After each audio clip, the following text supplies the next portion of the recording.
এটা আইনের পথে চলবে। তৃণমূল কংগ্রেস দল, তার নেত্রী মমতা বন্দ্যোপাধ্যায় কোনো উচ্ছৃঙ্খলতা সহ্য করেন না।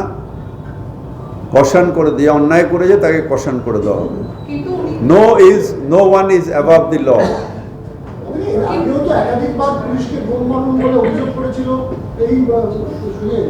শোনেন, সারাদিন ধরে যখন বিজেপির নেতারা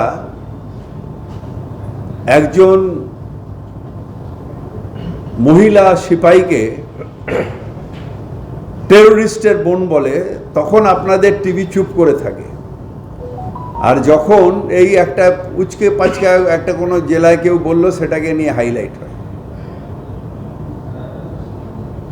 গ্র্যাভিটি অফ ওইটা বেশি, পুলিশকে বোন মারা বেশি, না একজন মহিলা আর্মি অফিসার যে আমাদের এখানে যে পাকিস্তান ওপর আমরা যে প্রতিশোধ নিয়েছি, আমাদের 26 জনের মৃত্যুর, যে অফিসার ফেস করছিল তার সম্মান বেশি, কোনটা?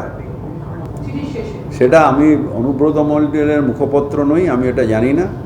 তবে আমাদের নেত্রী কোনো রকম অন্যায় সহ্য করেন না, কোনো রকম অন্যায় করতে দেন না, এবং আমরা